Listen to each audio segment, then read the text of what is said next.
Hello, my fellow readers. This is I, Dark Symphony 777, back with part 2 of the top 10 fanfictions of 2020. Last time I did long stories. This time it is the short stories. As always, like the video, subscribe to the channel, click on that bell for notifications, leave a comment in the comment section below on your thoughts of the video, and any placement you thought the story should be moved to, or, stuff like that. Only stories from this tier, though. So, last time I did the long stories, this time I did the short story. Any story under 10,000. Unlike last year, where with the short stories and the long stories, it was like very, very cut in. It was like very, very cut and dry. And this year, with like with long stories kind of being, kind of being hard to measure because of what happened. I mentioned in the previous video. The short stories were actually very cut and dry. There was 9 stories that were like you can easily interchange them in any other way, and then number 1, which was so far and away that nothing had a chance to top that. Like that story is like very good. I'll talk about it at the end when I get to number 1. But let's get started. Number 10, In Which the Man Emperor Does Not Improve, by FSD, the Warhammer 40k. I legitimately didn't know that this. I thought this was literally a fan fiction. Apparently, the person who suggested me the story actually didn't even suggest me the story, suggested me the web series. But since he described it as a fan fiction, I literally thought it was a fan fiction. I found the story. I thought the story was very entertaining. You're actually gonna be hearing that a lot. There is nothing really wrong with any of these stories. Like I said, you could easily move these stories in any order you want. Every single one except for number 1. This is just the order of how I put them. I like the story. The whole idea of like the man emperor, not exactly approving of a homosexual relationship, and behaving in his man emperor ways and like over the top. I just don't give a flying fuck. Let me just mess with all ya way. And it's very entertaining. Like, it's very fun, very relaxed. Like, it's a mild story. Like, there's nothing wrong with this story. The characters are fine. The pacing's good. Everything about the story is just there. It's good. Like I said, nothing wrong with it. It's like the least amount of time you're gonna hear me talk about a story in this list. But I did like. I really like the Man Emperor. I thought he was entertaining. I liked all the characters. There's nothing wrong. There's nothing wrong with the story. That was number 10. Number 9, I'm Sorry, John, by Tequoia. Oh, the Gorefield story. I love this story. I genuinely do like this story. Just the whole idea. Oh my god, I gotta stop repeating myself because that's gonna be repeating myself on every single story. I love this story. Yeah, of course I love that story. The Gorefield story. First off, watch Lumpy Touch's videos. He's the guy who kind of he's not the guy who popularized the whole I'm Sorry John Gorefield thing, but he's probably the guy who's most associated with the idea. He didn't popularize it, but he's like the one most people think of when they think of Gorefield. Like, oh, any YouTubers that think of that when you're doing like Gorefield stuff like that. Oh, you mean Lumpy Touch? Yeah, like that. But I like the presentation, the whole nothing's wrong, and John Arbuckle wakes up. And then he sees stuff kind of going wrong, and then everything just turns to hell like Gorefield. Like, I'm gonna eat you, John, for not giving him a lasagna. I know that doesn't happen, but just picture it. And then he's like freaking out, and then he sees everything go back to normal. And he's like, "Oh my god!" And then Garfield's like, "Psych!" and it just kills him. It was a very short story. This is actually the shortest story out of all. I think this is like 1,500 words, like 1,500 words. It's very short, but it maximizes those words in every single sense of the way. it just maximizes the use of the word to chilling effect. And as a short horror story, it's not. You can do better. Like I read better horror stories, but for how much horror you're able to get into that small a story is pretty good. Like it's fine. The characters are good. The whole presentation's good. Everything about the story is good. And that's why I'm Sorry John comes in at number 9. Number 8, Fight Me by Sorrow X Darkness, the One Punch Man. Sorry, the one with Tatsumaki bothering Saitama to fight her. I like the presentation of the story. It's very cutesy, it's very fluffy, it's very wholesome. It's just, the story is basically just Tatsumaki just wants to fight Saitama. That's it. That's literally the entire plot. And the author just stretches out that plot over the course of I think 5,000 words. I cannot remember the exact length of like every single story. So yeah, sorry about that. It flows very well. The plot is simple, but it's executed very well. The characters are very cutesy and wholesome. Like it's literally just two characters, Saitama and Tatsumaki. It's very well done. I would ask everyone to read this story simply because of how everything flows, and mainly because this is one of those stories there's not really much going on in terms of overall plot. Like I said, you could sum up the plot in one sentence: Tatsumaki wanting to fight Saitama again. That's literally the plot. That's literally all that happens. Just her constantly bothering him to fight. And I like the plot. Like I said, I liked everything: the plot, the pacing, the story. It's a simple plot, but it manages to stretch it out over the course of the story. It's very well done. I liked it. It's number 8. Number 7, Mail Call by Pitbull Lady, the Foster's Home for Imaginary Friends story. I liked everything about this story. From Frank, like the whole fight between Frankie and Wilt like kind of getting angry, because if you watch Foster's Home, Wilt's not the type of character that gets angry. He's kind of a what's the word? Doormat, basically. He's a doormat. And everything relates to that, I did find some parts of it's funny, like Frankie thinking how big Wilt's, is actually kind of a hilarious image, is like, because she immediately does he even have that? Huh. And I even like the pseudo feminism thing, because it kind of works in the story. Yeah, it's out of character for Frankie specifically, but in the context of the story, it makes sense.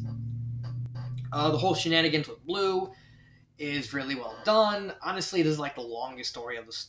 This is the longest story, 9,000 words. It's actually was close to 10,000. If it was any longer, I would have probably did a proper review on it instead of a reading, but it didn't reach 10,000, so therefore it was fair game for this list.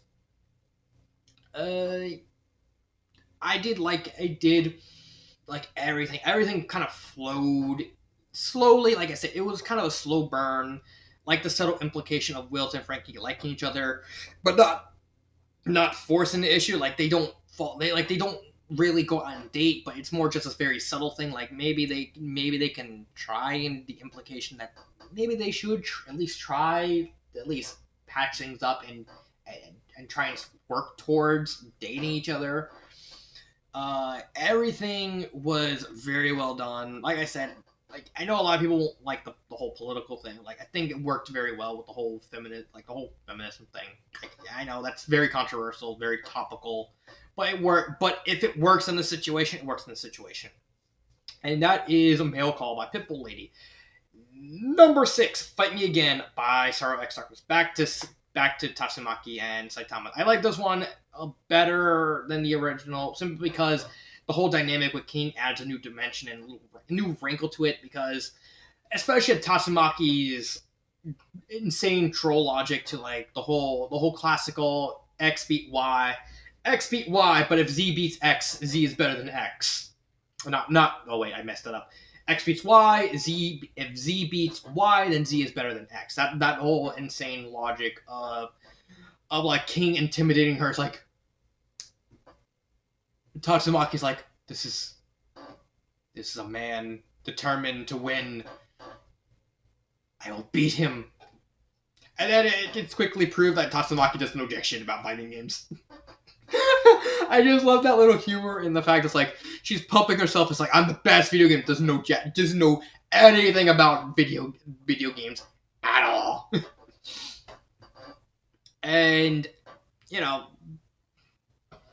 that's fine. I like a lot of the humor is better.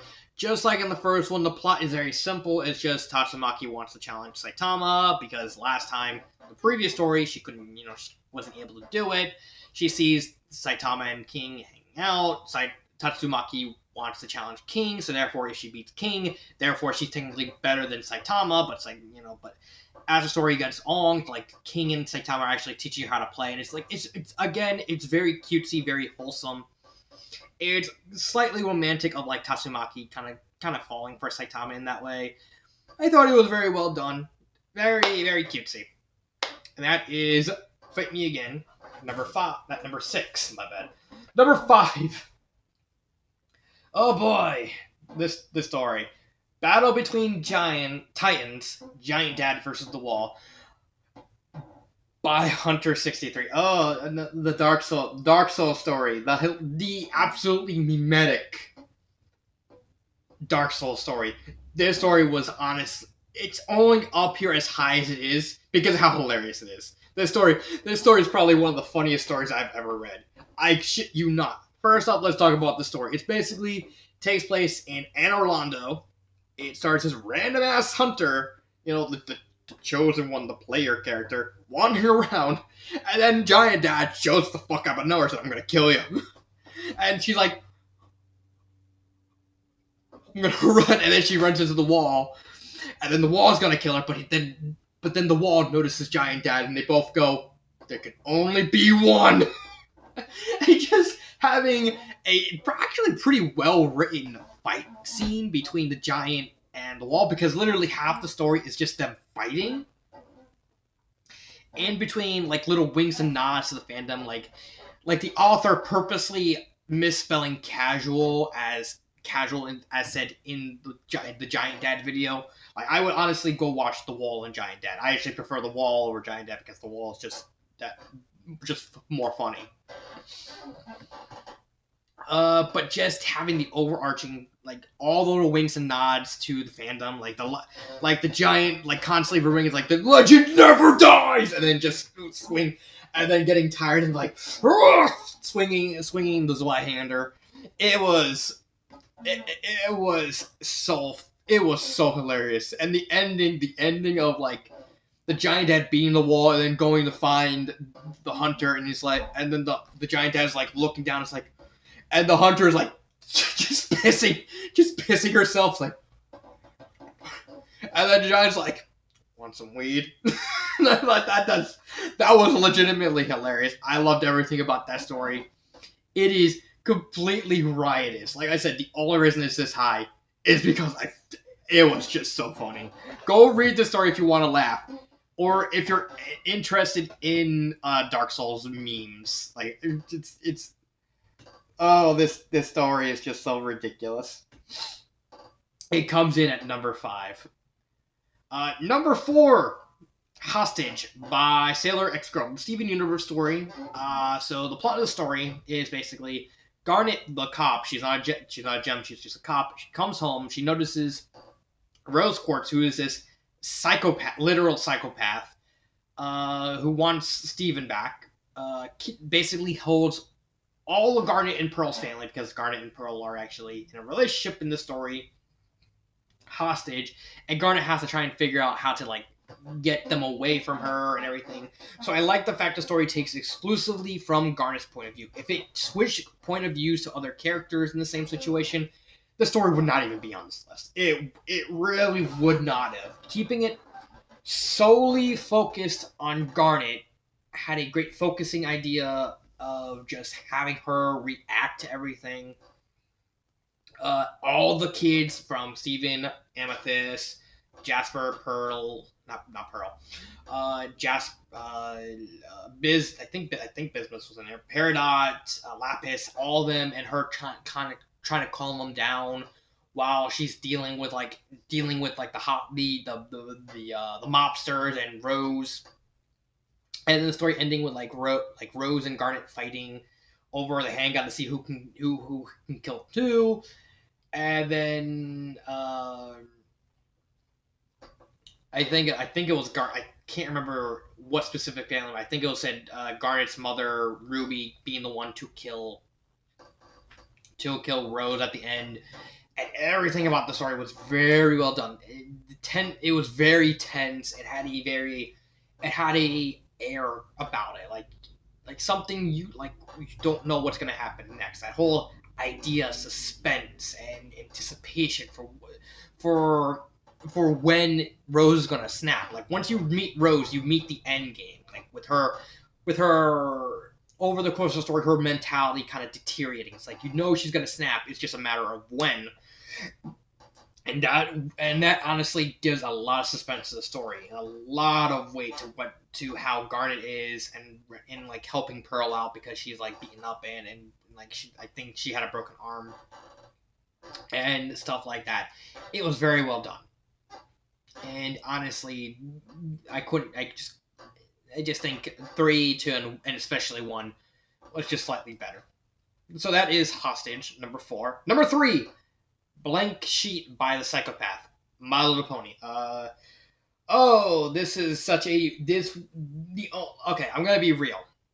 The only reason Blank Sheet is this high, like it was gonna be on the list either way. The only reason it's this high is that idea, the core concept of nature versus nurture being twisted and controlled, but still in a way that still makes it nature versus nurture, is very well done. So basically, the story is a group of scientists are at this facility, and one of the female scientists, like she's trying to do this hypothesis of bringing Twilight Sparkle to life because she happened to be a fan of the show. So she actually manages to do it, but Twilight Sparkle is literally a blank sheet. She's basically just no identity, no memories, no personality, nothing. And so all the scientists give her that knowledge and trying to fill in the blanks. And over the course of the story, Twilight goes from this yay friendship, science sort of thing to like experimenting on people because science needs to progress, science needs to continue, and science and all hypotheses and scientific inquiry need test subjects. So the slow mentality of something not being right. Like this is the same thing as Hostage. Like as you're reading in the story, you can actually innately sense something is wrong. You just don't know what. With Hostage, you know what's wrong. It's just a matter of when Roseport's snaps is when it's gonna happen. Like you know it's gonna happen. You just don't know when. But with Blank Sheet, you don't know what's happening. Like you just have that innate sense that something is off. Like something is kind of disturbing, and that's what brings a lot of weight to the story. Like you see the characters interacting with Twilight, people like Twilight, and then Twilight taking a janitor and experimenting on and basically experimenting on him because of progress, because of what these ideas that the scientists imprinted on her, that teached her. And then the ending of the story, like Twilight actually, starting to chloroform the female scientist at the beginning of the story, and about to experiment on her because of this whole idea of science has to progress no matter what. Kind of bringing the story full circle. It was a very well executed idea. The plot was good. The characters were good. The core idea itself was phenomenally well done. I even mentioned this to the story because honestly, the Psychopath actually mentioned he's not going to expand. He's not going to continue with this idea. He said he's not fit for psychological horror. I said bullshit. I call bullshit on that. The core idea was phenomenal. And I sincerely would love to see either an extended version of this story or just continue the idea with other ponies like Fluttershy or Celestia, Applejack, Rainbow Dash. Trixie Lulamoon, Lyra Heartstrings, yeah, anyone. I would love to see this idea continued, because as much as the psychopath think he doesn't have the talent to do psychological horror, this story proves otherwise. Like this story was that good in terms of just the core idea. Yeah, it could use a little improvement on characters, and that's about it. But that can easily be solved by just an expansion of the idea. Like, the characters are good enough as is in the present time of recording of this video, but that doesn't leave behind the core idea that this story was just that good. And it easily needs to be expanded more. I would genuinely love to see the story, this idea, not even the story. You can go in any direction you want. You can go with any character you want. I just would love to see just the core idea expanded upon, and that alone makes Blank Sheet number 3. Number 2, Can't Bring Myself to Pull the Trigger by Death Rainbow. Sonic the Hedgehog. So, what's the plot? The plot is basically Eggman managed to capture Sonic. Like, he has Sonic at the store ready to kill him. He has his finger on the button. And then we get a neat little introspection on Eggman's mind of him kind of going through like a little bit of like story time of him remembering all the good times that he and Sonic kind of had in like the whole protagonist antagonist sort of thing. And Eggman slowly realizing over the course of the story that Sonic completes him as a villain. Like, he can't be as good a villain as he is without Sonic to balance him. So he kind of realizes that Sonic is such a good hero that it pushes him to be a better villain. And I guess you can kind of say vice versa. Like everything is taken from Eggman's point of view, so more than likely Eggman doesn't think Sonic thinks the same way. And then the end of the story having Eggman actually lift his finger from the kill button and like let Sonic go to like say, okay, I'm gonna prepare to have him beat me up, and so that way we can do this whole ring around the rose again. I really loved how the author implemented Eggman's character, and this is a great reminder of these types of stories that actually make you think. Because after I read the story, I looked at Eggman's character as a whole, and I legit thought, it's like, oh, but Eggman can actually do this. This is actually something Eggman would do. Like, this is something he would act like. This is something it very much fits with Eggman's character, and actually made me think about Eggman's relationship specifically with Sonic. And that's a really good thing. If a story like this actually makes you think about the canonicity of a relationship in Sonic. Despite the fact Eggman and Sonic, again, are arch nemesis, it makes you think on, do they actually really care about each other? Like in the weird sort of way, like, you push me to be better sort of way. And that makes a lot of the story completely 10 times better. Like, I really loved how the author did Eggman's character in the story. And that is number 2. Now, before I get to number 1, I'm gonna leave an honorable mention. Your name like oil poured out by Steinwolf, My Little Pony. I think this was a decent story. I like the core idea of like using the set of like Twilight and Rarity, using their senses to like, kind of tell the story. However, and I did like the ambiguous ending of whether or not to say that they actually died or not. I think that kind of makes it bad. That kind of makes it very ambiguous in that sense. What stopped it from being in the top 10? 2 reasons. 1, that beginning was garbage. There was just no the author starts with like a setup, and then he just completely just cuts the setup from underneath the story and just said, oh, here, there you go.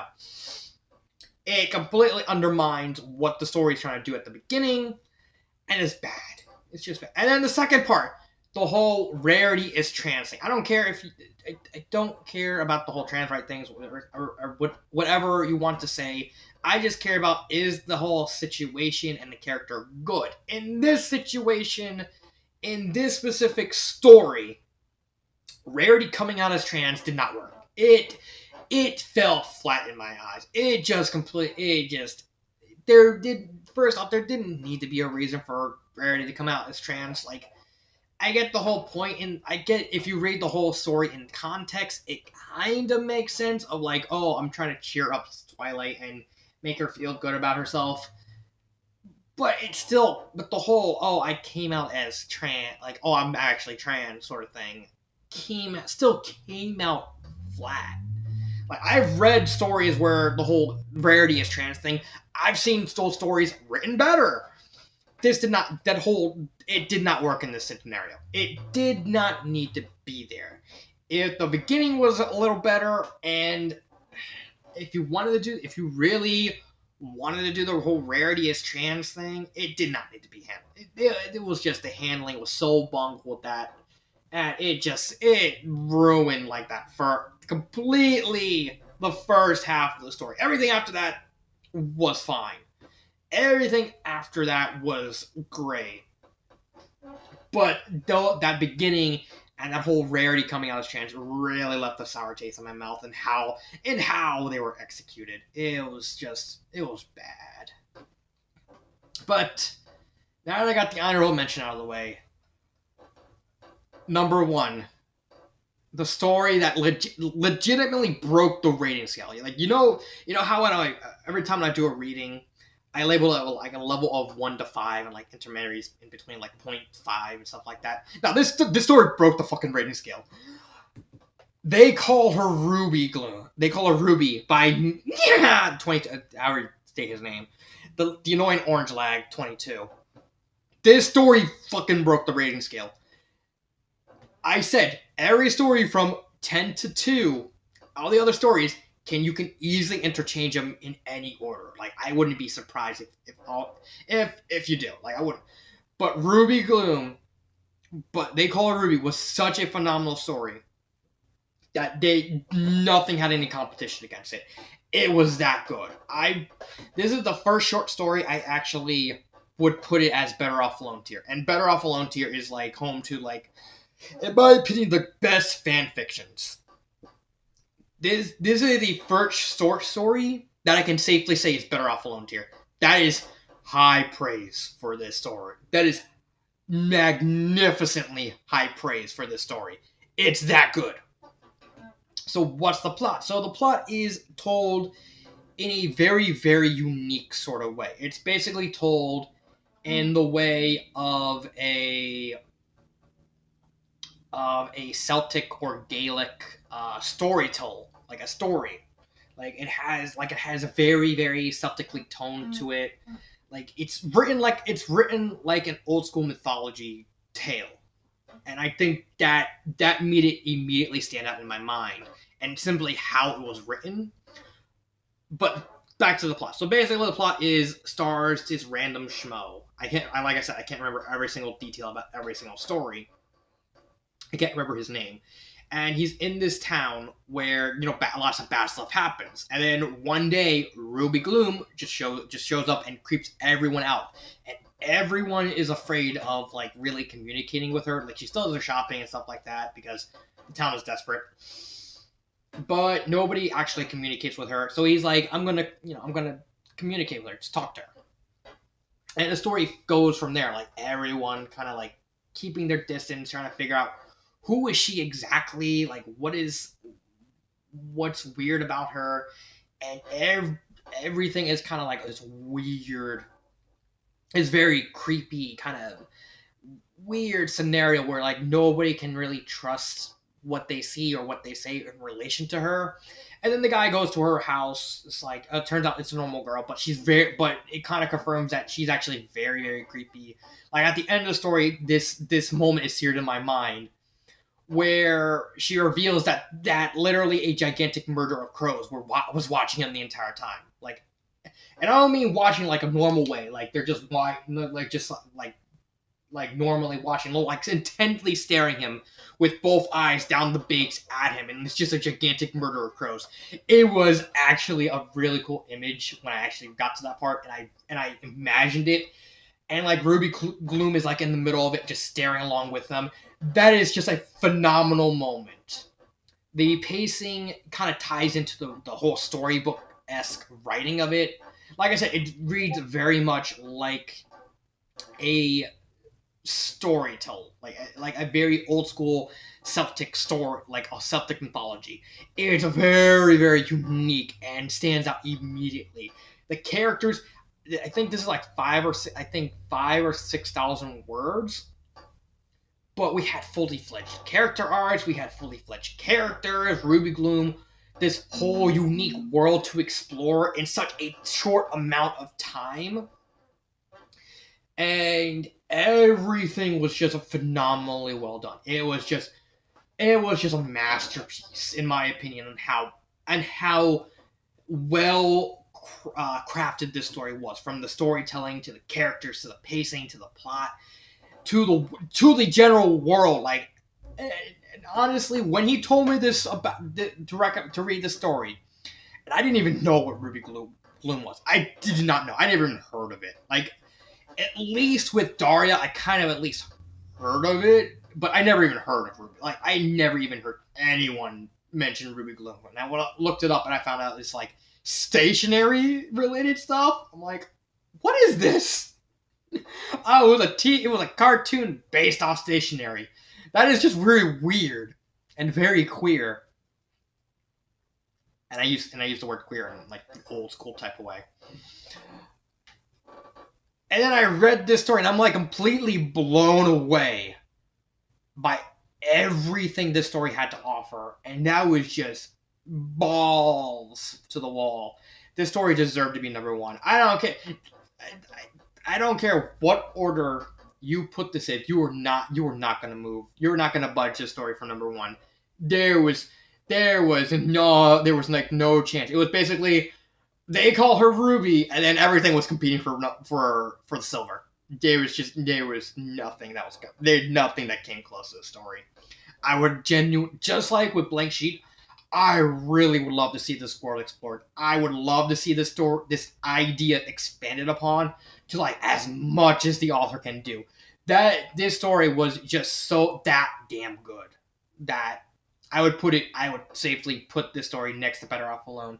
And to think, this is the first short story to actually have that tier. Like, I never put a short story in Better Off Alone tier before. That is such a high honor that I had. That's telling how good this story was. I loved this story. I loved everything about the story.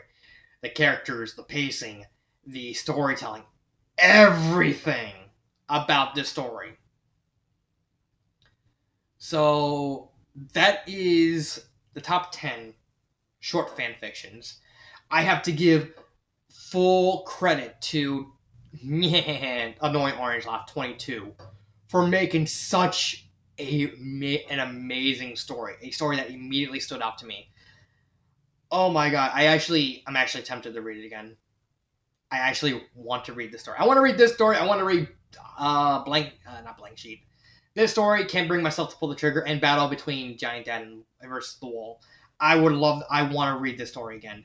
Just to read how good this story is. Talking about it makes me want to read it again. The story was that good. I have no regrets for putting the story at number one. That's how much I love this story. So that is the top 10 short stories of 2020. Like I said, if you think another story should be moved or up and down or put in, let me know what you think. This has been Dark Symphony 777, and cut.